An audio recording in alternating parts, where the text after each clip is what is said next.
I never told my son how much I was worth, not because I was ashamed of it, but because I'd spent 34 years watching money turn decent people into something unrecognizable, and I didn't want that for him. My name is Edwin Marsh. I'm 63 years old. I live alone in a 3-bedroom house in Pueblo, Colorado, the same house I bought in 1991 for $87,000, the same house where I raised my son after his mother passed. The yard is overgrown on the left side because I keep meaning to call someone about it and I never do. The truck in the driveway is a 2009 Ford F-150 with a crack in the passenger mirror that I've been meaning to get fixed since 2022. I eat scrambled eggs most mornings. I watch baseball when there's a game. I go to bed before 10. If you drove past my house, you'd think, retired guy, fixed income, probably clips coupons. You wouldn't think this man owns 41 rental properties across 3 counties and holds equity stakes in 2 commercial developments outside Denver. That's exactly the way I like it. My son Aiden is 29. He works as a structural engineer for a firm in Colorado Springs. Smart kid, hard-working. He got that from me, I think, or maybe from his mother. She was the kind of woman who never wasted anything. Not time, not money, not words. She died when Aiden was 11. Pancreatic cancer. 11 weeks from diagnosis to the end. I don't talk about that part much. Aiden called me on a Tuesday in October to tell me he was engaged. Her name was Brooke. They'd been together 2 years, long enough that I knew she existed, but not long enough that I'd met her family. He sounded happy, genuinely happy, the kind you can't fake over the phone. I told him I was glad. I meant it. 2 weeks later, he called again. Dad, her parents want to do a dinner, like a formal meet-the-family thing. They're hosting it at the Antlers.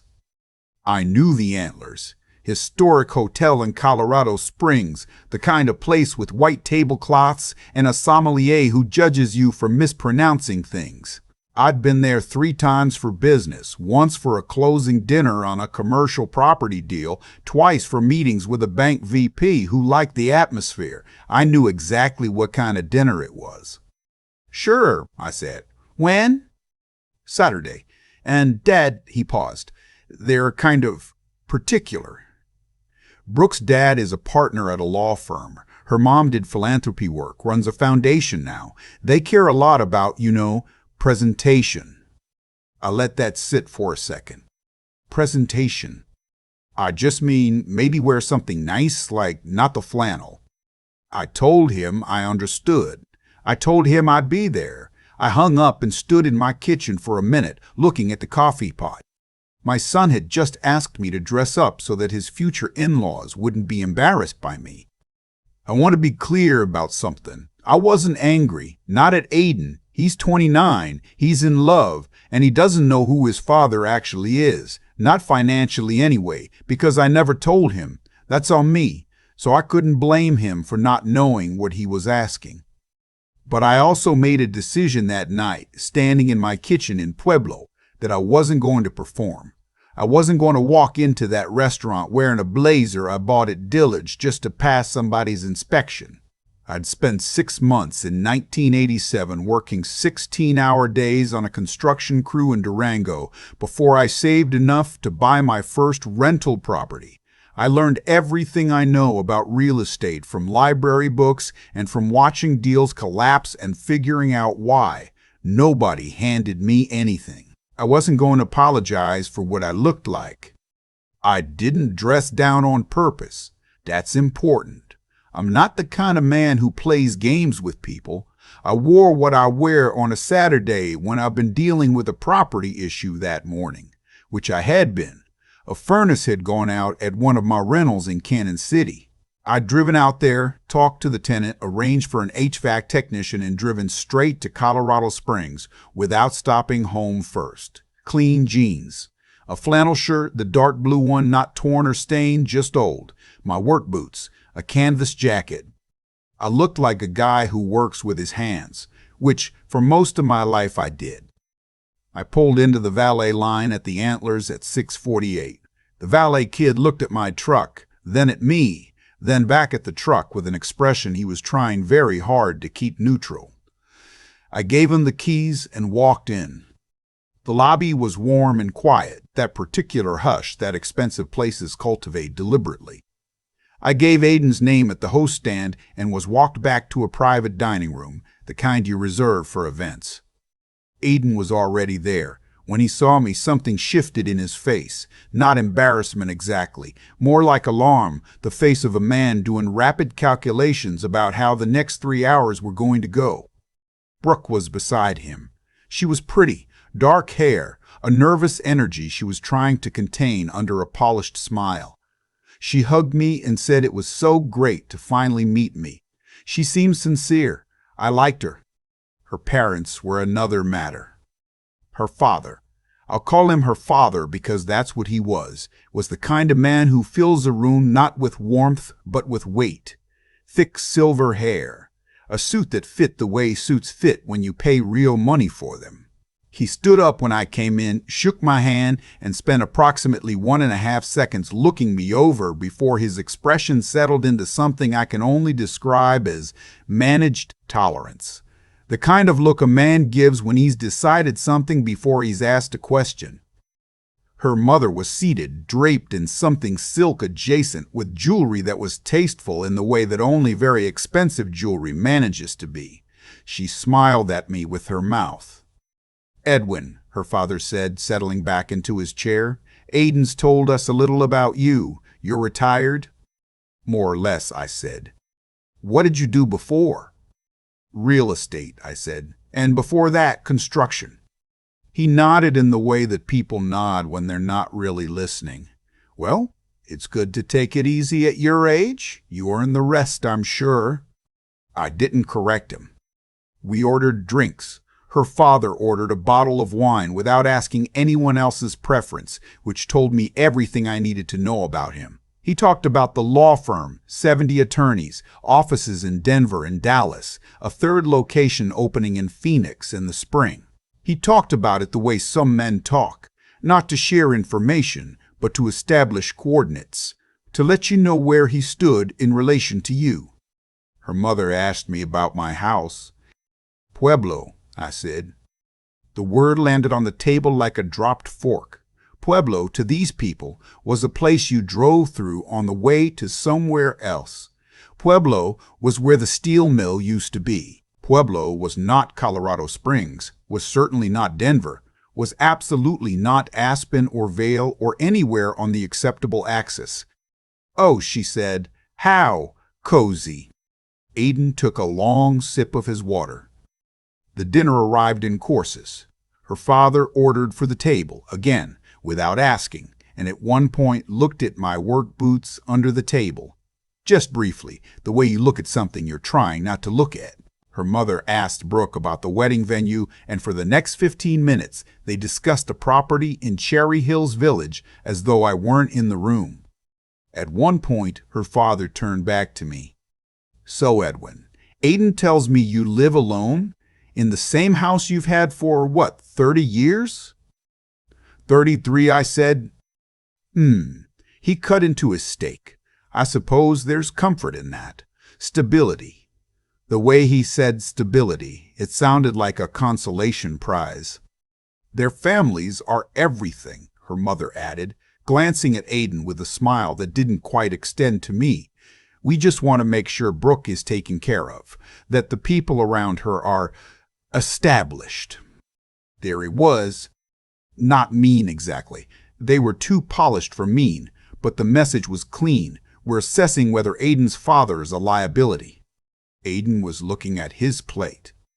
I thought about saying something. Instead, I asked the server for a glass of water and listened to her father explain how property values in Cherry Hills Village had appreciated 40% in 8 years, which, to his credit, was accurate.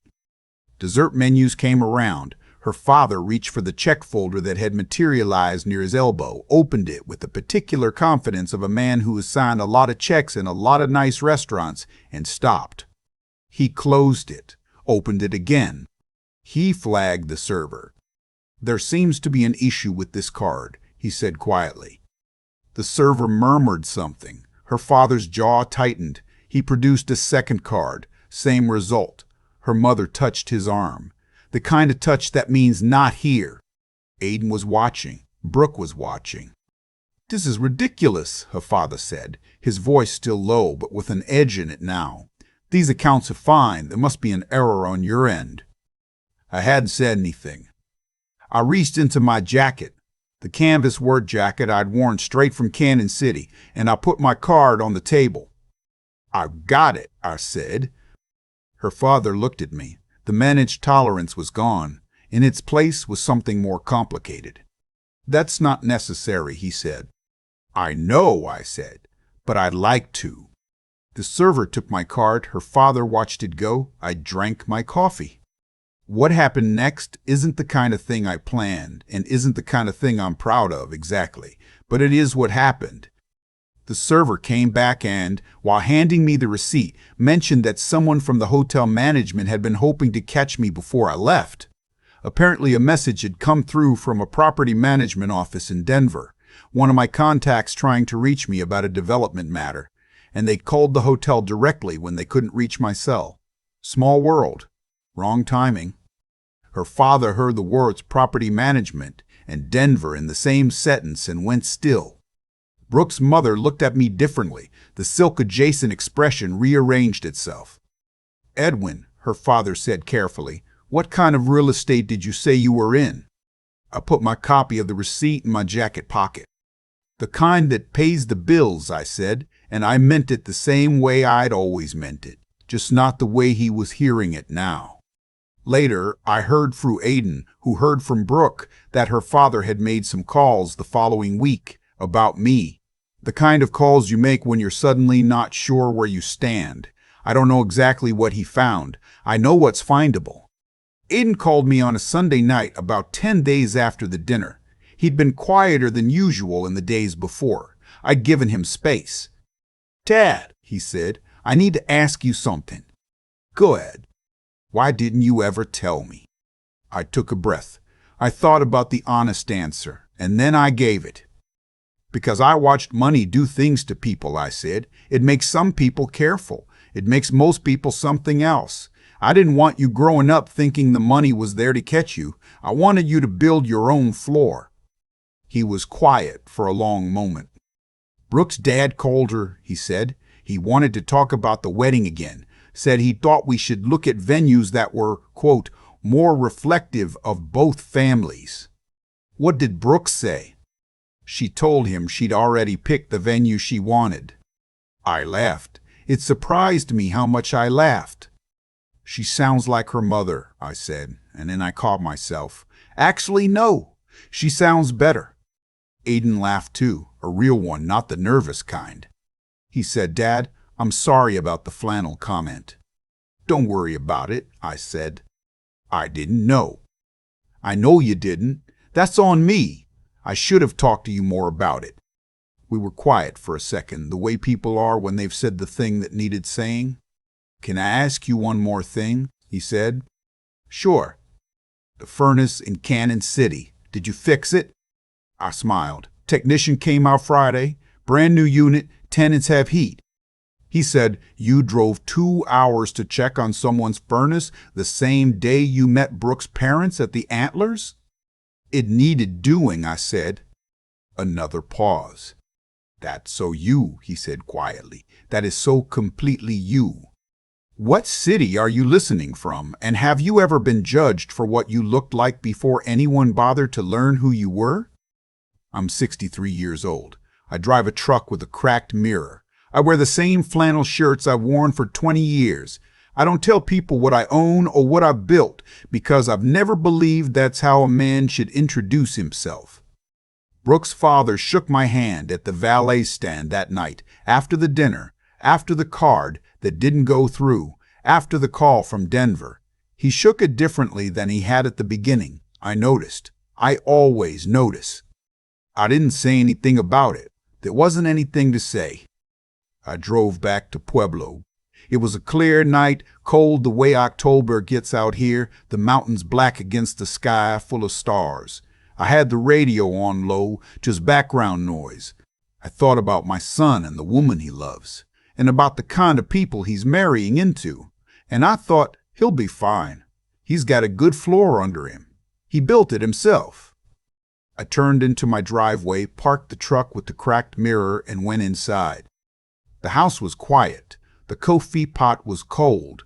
I stood at the kitchen window for a minute, looking out at the overgrown side of the yard, the part I keep meaning to call someone about. I still haven't called anyone about it. I probably won't. Some things you leave a little rough around the edges on purpose to remember where you came from. I've been thinking about that dinner a lot lately. Not with anger, more the way you think about something that clarified itself slowly. The way a photograph develops. You don't see the image all at once. What struck me most wasn't the way her father looked at my boots. It was how quickly he'd decided. One look, maybe 2 seconds, and the verdict was in. That's not arrogance exactly. Arrogance requires some effort. What he had was something lazier than that. He'd built a system for measuring people, and the system required very little from him. It did all the thinking, so he didn't have to. I've known men like that my whole life. I was never angry at them. Angry takes energy I'd rather spend elsewhere. What I kept coming back to was Aiden. 29 years old, educated, hard-working, decent to his core, and he sat at that table and looked at his plate. I don't blame him for it. He was caught between something old and something new, and that's a hard place to be when you're in love. But I noticed. I always notice. Here's what I've come to understand after 63 years of watching how things play out. The choices a person makes when no one powerful is watching. That's character. That's the real thing. Her father had money, polish, a silk tie, a firm with offices in 3 cities. He also had a card that didn't go through at a restaurant he'd reserved to impress people. Those 2 facts live in the same sentence, and I think that says most of what needs saying. I spent 34 years building something without telling anyone I was building it. That required a kind of stubbornness that people sometimes mistake for simplicity. I drove old trucks. I ate scrambled eggs. I wore the same flannel shirts until the elbows went thin. Not because I couldn't afford otherwise, but because I knew what happened to men who started spending money to signal to other men that they had money. I watched it happen. The spending becomes the point, and then the building stops, and then one day the card declines at a nice restaurant. Aiden called me on that Sunday night and said he was sorry about the flannel comment. I told him not to worry about it. But what I should have told him, what I'm telling him now, I suppose, is that the real inheritance I wanted to leave him was never in the properties. It's in the approach. You build quietly. You treat the tenant in Kansas City the same way you treat the bank VP in Denver. You don't perform for people who haven't earned the performance. And when someone tries to measure you by the wrong instruments, you let them. You sit still and you let the truth find its own timing. That's not patience in the passive sense. It takes real backbone to sit across from a man who's dismissed you and say nothing, not because you have nothing to say, but because you understand that the room will rearrange itself when it's ready. It always does. Brooke told her father she'd already picked the venue. That's the detail I keep coming back to. She's 27 years old, and she already knows something her father is still figuring out. That how you treat people when you think they can't help you is the truest thing about you. I think Aiden chose well. I think he built a better floor than I gave him credit for.